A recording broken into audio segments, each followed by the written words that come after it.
I don't know if we can show that to our viewers or not. Yes, there we go. There we go. What we're talking about, remember we showed you earlier, we have those tikis, those cabanas out on Marco on the beach. And we could see all of the posts holding up that originally, tiki way top. back, we saw the beach. Right. And then we saw some Now water. we can't there's your see surge. anything. That's it. Okay, so we can estimate based off of that height. I mean, that has got to be 7, 8 feet, right? I was just gonna say, walk Walk under under those. them. I didn't Yes. want to exaggerate the number, but yeah, I mean, we're talking at least 5, if not 6, 7, 8 feet in that range. And this is live Marco Island as the tide levels continue to rise. And for Marco Island, Dylan, if you could, on Weather 2, can you find the graphic with the high tide times on Weather 2? And try Matt, to, while you're there's doing graphic that, with high let's tide take a times. look at the pink shell. The webcam is frozen right now, but Fort that's Myers the Beach. This is Fort Myers Beach. You see that stone structure there? That's the pool. Yeah. That's the swimming pool at the pink shell, which is on the north end of Estero Island on Fort Myers Beach. The Gulf has come all the way up to the edge of the Pink Shell Resort. The pool, you can't see any part of it. You wouldn't know it was the pool if you didn't know that that stone structure is actually in the pool. And so that's the situation there. It's that cam froze about 12:01 or so. So that gives you some idea of how fresh of a shot that is and what the surge is doing on Fort Myers Beach. And it looks like, guys, I'm starting to see, it looks like some damage to the previous shot. Looks like some pieces of wood are coming off the Marco Island camera, and it looks like it's drifting away. You It see sure it? does. It looks like it's starting to drift away. Yeah. It sure does. Hard to see now, but yeah, we could kind of see a part break off and then Yep, it's drifting away. There it Being goes. picked up by the water, and that's also why we've heard the term thrown around, the life-threatening storm surge. Right. Cannot understate how powerful the rush of water is, and especially if we're talking about 12 to 18 feet, and that could certainly be the case. Okay, so it looks like some of the fronds and stuff on top of that tiki are either deteriorating, being blown off, or being washed away by the water. Palm trees are kind of obscuring our view in some points, but yeah, so what are we looking at Marco Island in terms of, yes? Should be the third part of that scene, Yep. Dylan. And in a second when he has that up. 3:21 p.m. Okay, so we are at about 12:10, and there will be no change in Marco Island's wind direction. This is going to be a persistent south wind. So what you see right now, this is not even going to be at the highest levels. As we continue that south wind, we're approaching the high tide times. If we could punch up Weather 2 real quick, we'll show in Collier County when I expect the high tide times. 2:45 in Naples, 3:21 for Marco Island, 3:35 for Everglades City. All right, we're going to go to Naples, check in with Michael Hudak on Vanderbilt Beach, who has had a pretty good vantage point so far on what's going on there. Michael, how are you? We're doing all right. We've had to move our cars because of the storm surge that I want to show you right now. It's pretty alarming. You can see the water kind of inundating us here. Take a look at the dock. Guys, that dock was pointing out horizontally from us. Now it's off to the side. I mean, these are pretty serious conditions. You can see us actively trying to move our cars, people trying to get through what is an average parking lot where you can't even really see the street right now. You can't even see the concrete because of how much that storm surge has kind of come up here. And you can actively see it if we point the camera down here. It's covering, look, as we speak on live television, it's covering the last dry parts of the parking lot. I want to safely just take a quick peek out here. We're not going to put ourselves in harm's way or anything. We're doing so safely. But the street all the way down here, Javi, if you want to take one more step down, you can see the street is flooded. The water from the beach on the other side of the Vanderbilt Beach Resort is coming down the stairs. This is an active situation. This is developing. If we swing the camera over here, you can see the water inundating the parking lot, completely covering it. But again, we wanted to step out here to show you these angles safely. We're going to get back inside. For now, reporting on Vanderbilt Beach, Michael Hudak, Wink News. Michael, before you go, just for our viewers who are on radio and don't understand exactly where you are, please tell us, are you facing the bay? Are you facing the Gulf? You're on Vanderbilt Beach. Tell us exactly where you are.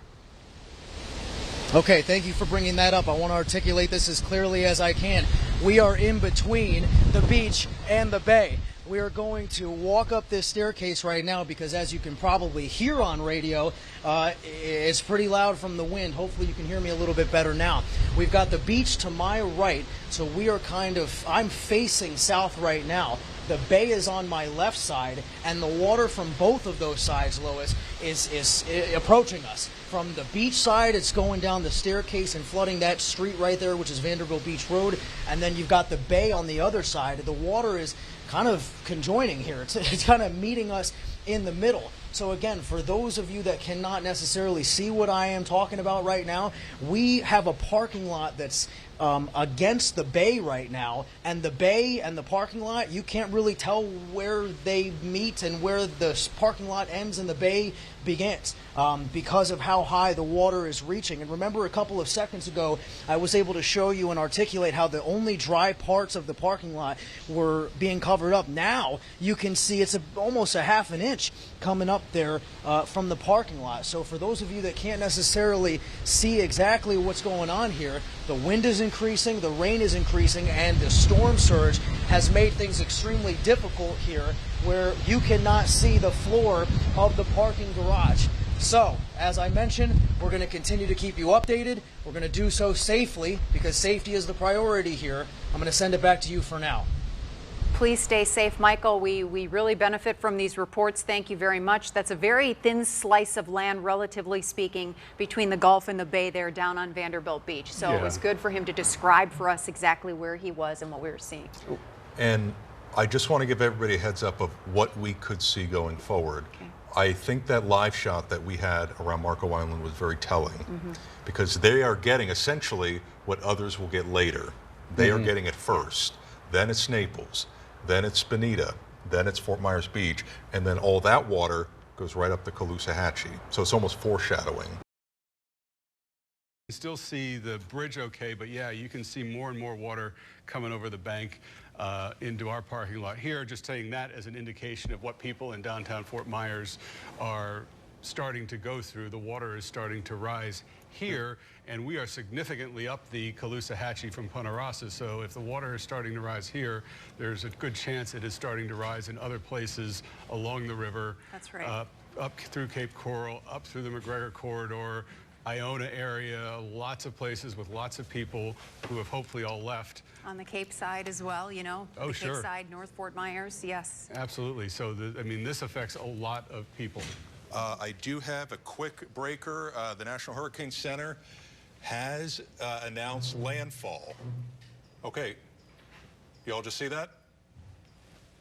No. No, we haven't seen it We yet. just had a transformer in the live shot right along Billy Creek. Okay. I heard it outside. The viewers probably just saw it on the live shot. One of our transformers blew right near the station. We are operating on generator right now, but we literally just saw it live. But to go back to the report, the National Hurricane Center at about 3:10 announced that it made landfall, sure enough, near North Captiva as a 150 Cat 4, pressure 940 millibars. For reference, Charlie, 150, 941. Wow. This was 940, 150, same as Charlie, almost the exact same landfall location, and it was around this time as well. Just so much bigger. Just about 2 to 3 times as big. Yeah.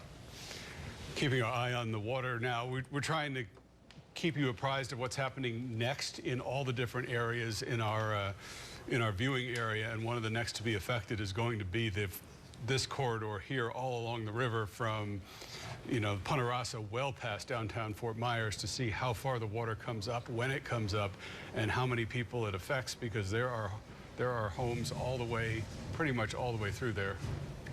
We know some of you are hearing like things outside right now, scary noises. We're all hearing them. We're all in this together. There we go, some Another more. transformer. That was it. Yep. Another transformer just blew.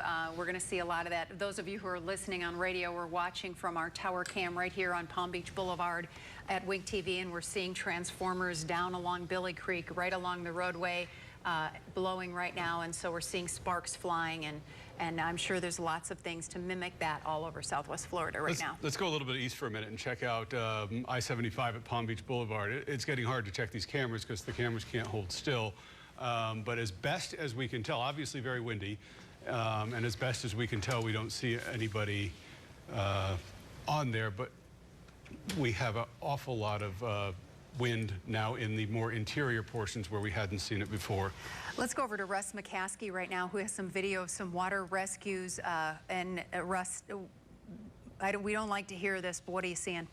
Yeah, there are some water rescues been taking place. This is Naples Fire, and they just sent this video in. So let's see if I can get that to play. Here we go. Oh, I hit it again. And so what you're going to see is it's going to pan over. It's going to be a little jarring for just a moment, but then you're going to see the firefighters who are walking a person out very carefully. They're holding up a lot of things over the water, some of the personal equipment perhaps, but this is one of the water rescues that has taken place. We've been talking about how you can't guarantee that there will be firefighters and ambulances and so forth. We're going to be able to respond because of the conditions, but when they can, perhaps they will, and they were able to get that person out of the water. Again, that from Naples Fire Rescue. I think we have a couple of other videos that we could also take a look at. We have one from Fort Myers Beach, if we want to call that one up, of flooding there that was taken about a half hour ago. Do we have that one? Okay, yeah, here is Fort Myers Beach from about a half hour ago, and just take a look at that water, the storm surge. You can really see it now up several feet on Fort Myers Beach, almost to the bottom of the first floor of the parking garage there, all that area. Looks like that is going to be underwater, those palm trees just swaying. So that was at 2:45. Let's go back to 1 o'clock. And this is some of the most incredible video that we saw on Fort Myers Beach, and that is the Lee County Sheriff's Office Mobile Command Unit. And it is literally floating right there by the Margaritaville resort that's being built, and it just starts moving. Eventually it hits this palm tree here, but it doesn't stop there. It keeps going. You can just see the wind and the water and the power that is involved in that. Essentially, as Lois said, a mobile home that is being moved by all of that water. Just an incredible piece of video there. So this storm is a tough storm, and it has a lot of power, guys. All right, yeah, giving us a real idea of the severity of it. Pictures kind of matching the sounds that a lot of people are hearing in their homes and wondering what's going on out there. You know, if you're listening on the radio and you were just listening to what Russ was talking about and couldn't see it, on Fort Myers Beach there was literally not a piece of pavement that you could even come close to seeing. I mean, the water is everywhere, including, as he said, some of the ground level under the building parking garages, which are pretty much full up to the first level of living above them. So they're going to have 10 feet, close to 10 feet in height for those parking garages. We are absolutely going to have a lot of flooded out cars and a lot of people who are not going to be able to get to their cars for a while, if nothing else, as we go through this. Or get out of their condos if they're still there, hunkered down, or get out because there's just too much water and too much danger in the streets. Trapped inside. Okay, live look now at I-75 at Jacaranda. We're heading further north as we take these pictures one after the other, and look at how bad that is. And that's even further north, 30 miles or so, 25 miles north of the last live picture that we were looking at. And man, you can just see the power of the storm. It just gives you a picture of what the size of this storm is. Here we are in Fort Myers, and all the way up at mile marker 193, okay, 50 miles from our exit here at Fort Myers at Palm Beach Boulevard, and they're dealing with this too. So it just gives you a picture of the sheer size of this storm. And I've been seeing new videos. Meteorologist Greg Rule has done a fantastic job, as well as our viewers sending us your observations, also telling us that you're doing fine. And if you do have any injuries or anything like that, please relay that to us. We will try to help you out when it is safe. Right now, it is not safe to venture out, and we just got to hunker down. I've been getting new video in of a lot of manufactured homes that have been shredding apart, and then the winds of 100 launching parts of the manufactured home down the street and hitting power lines as well in the process. Knocking out power. And we have so many of those communities in this area, and so many of them that are been in the path of the wind that we've specifically seen so far. All right, I believe we've established contact with Elaine on Fort Myers Beach. And Elaine, first of all, thank you. Can you hear us? Yes, I can. Okay, and you're doing okay? Yes, we're doing quite well. My husband built a beautiful home for me, and unfortunately, this flood is really doing a number on the outside. Yeah, Elaine, we were told that you have water all the way up to the top of the stairs, up to your... Yes, because I got a foyer. We have stairs that go down into the garage, and all the drywall on the side broke in, and now it's just rushing in. And I'm just wondering how much longer this surge is going to come, because I don't want it to be upstairs in the house. Okay, so you're on your second story right now. You're on the second floor. I'm on a pile-in home. Okay, so she's on San Carlos Island. Yes. Elaine, I wish I had some better news for you. This is Matt Devitt. Hang tight for me. This is going to be a slow-moving storm, and the wind is going to continue to come in from the Gulf and pile up. Now, granted, you are seeing your high tide about now, and that's why you're seeing the levels that you are. But the problem is, even as you approach low tide, we're still having that strong wind wrapping around Ian and forcing all that water up into San Carlos Island. Boy, is it ever. Yeah. I've never seen it. So many cars have floated by. I mean, furniture. I mean, it's just, I've never in my life. I've lived here a long time. And this is the first. And I'm kind of glad I'm here, because I'm ready to at least get this a little together as far as rinsing down my foyer so it doesn't smell, because there's gas due to the fact my car was in the garage. Right. Oh, gasoline. Right. So there are other it's people. Kind of a little smelly. Yeah. So there are other people. Just be, make sure you stay safe until you get the all clear, because the nasty weather is not over, as Matt said. This I know. I've been watching and observing, and I'm doing more laughing than crying, because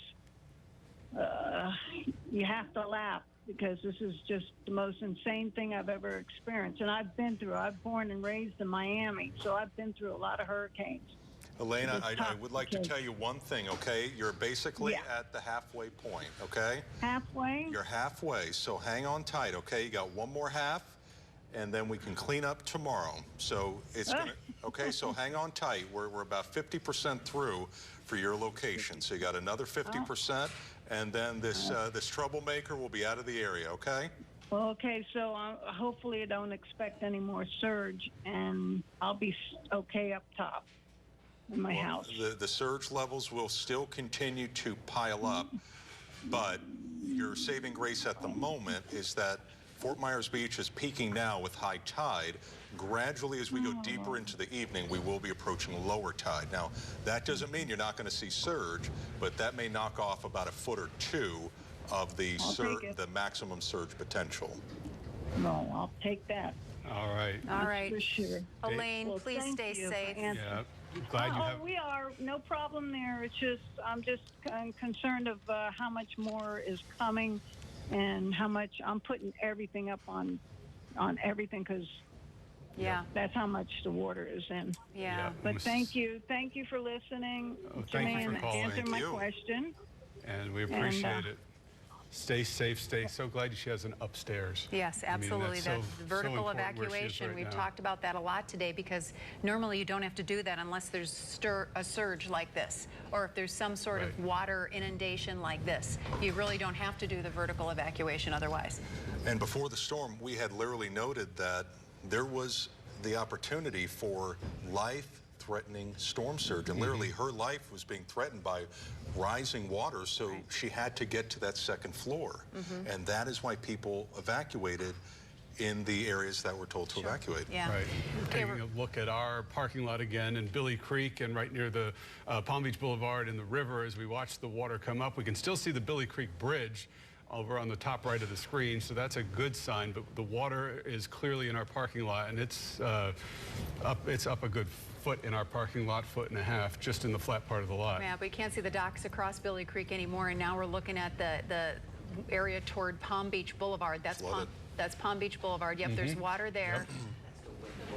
Oh, the wind is blowing it. Okay, the wind is blowing our camera, so hopefully we'll be able to hang on here, and we'll still have a view from our tower cam. But right now, look at the white caps on Billy's Creek. You don't see that ever, ever. But the docks are covered across the way, and there's, you see the Billy Creek Bridge along Palm Beach Boulevard headed toward downtown. And the water's much higher around some of those homes, not all of the homes in Dean Park, but some of those homes have water much higher, if not too high already. different again than when we first started looking at it about 45 minutes ago And or now so. you're looking in the direction of Caloosahatchee, and across the river would be North Fort Myers. The wind blowing this around, so we're at the mercy of the wind. Boy, are we ever. All of us in Southwest Florida right now who are going through these heavy bands of Greg. rain with Hurricane Ian. Live pictures here. This is the Chiquita Lock. So, and that is quite a bit of storm surge. That is not a normal picture of the Chiquita Lock by any means. You can see it coming right over the edge right there, and at a significantly higher, I believe, than we would see a normal picture of the Chiquita Lock from this angle. Oh, yeah, absolutely, absolutely, without question, because you can look over to the buildings to the left Right, there, there and you you go. see the water is rushed right up into those buildings, and so the water is much higher than you would ever see on any other normal day. This is a significant storm surge issue for Cape Coral. This is the part of Cape Coral that was, they urged you to evacuate. This was their big concern here in Cape Coral. Of course, the wind and the rain is also very significant, but this storm surge is something that they have been so concerned about in those low-lying areas of Cape Coral, and will cause some devastating damage there. Well, it's frozen for a second. I would tell you right before the picture froze, we were seeing some really intense wind gusts. And we're back on Sanibel. Okay, different view of Periwinkle and Casa Ebel. But you can see the signs there, you know, all the signs are so close to submerged. Now, on the left side of your screen, if you look, they're hard to see, almost a shadow of the back of sign, you know, we're looking the wrong way down Periwinkle on the left side of the street. Those look to be about half covered, so if that is a 7-foot high sign, that's what, 3 or 4 feet of water right there. I mean, immediately behind you, we're seeing mostly concrete, but what are you seeing in terms of the trees and the landscape damage, the mangroves? How bad does it look?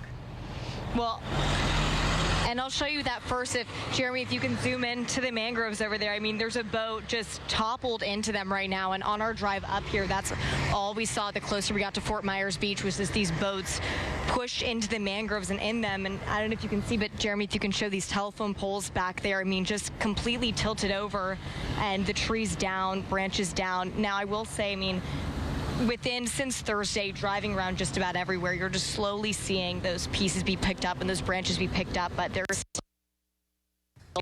here too. These trees, I mean, just toppled over, and this was another thing, was this house right here. You can see just, it's tilted. It's at a 45-degree angle right now.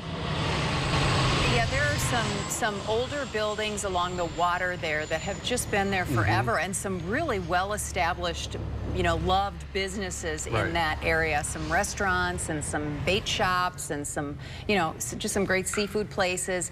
And it's just so sad to see all of those gone and having to be replaced. It's part of the quaintness of Fort Myers Beach, the history that it had. And that idea of a building being at a little bit of an angle, I don't remember that in previous hurricanes, but we've seen it 2 or 3 times already. So probably the water is the difference. In this, the water may be the difference, because yeah, the 2 or 3 places I'm thinking of are all relatively near the water, and maybe, and we'll ask Matt this sometime too, you know, the sustained wind coming from the same direction, it seems like it just pushed some of these things not over, but into that, like we saw there, into that 30-degree, 40-degree angle. Yeah, it's 5 o'clock, and you're watching our special Wink News coverage, Hurricane Ian recovery and response, and we're here in our studio. After 5 days, we got back in, and we're basic here in our studios, but we are back home, and that's a wonderful thing for us. So we're glad that you're with us. And for those of you who are listening on the radio, it's Chris Safadi along with Lois Tomey, and we're back here in the Wink TV studios along Palm Beach Boulevard near downtown Fort Myers, where we were flooded out the night of Hurricane Ian, and we lost power, and it was kind of a hectic, unusual night for us, just like it was for you. Scary for some, and it was, we're just happy to be back here so quickly. 5 days. Yep, we thought at one point we thought it might take weeks or months, but we have such dedicated people here behind the scenes who have put this together. We have some video we want to show you of Dock Fords, which is very near where Liz was just standing. Yes. And some of the damage you can see. If you've been here, you know, this is right on the back bay side of Fort Myers Beach. You can kind of look across the back patio and see Estero Island. and look at some of the damage and some of the debris that's been either tossed up or put out right there as you head up to one of the main doors to get into the upper level of the restaurant. The sign up top is gone. This is a big, big place. It looks like it's not actually a couple of different buildings. They're connected, but it looks like it is. It's got 2 different levels. Lower level, if you goes right down under to the right there, where we can see right down to a deck that's on the bay side. Wow. And it looks like a lot of that stuff was just deposited there by the water. For example, when you saw the parking lot is not a sand parking lot, but it is now.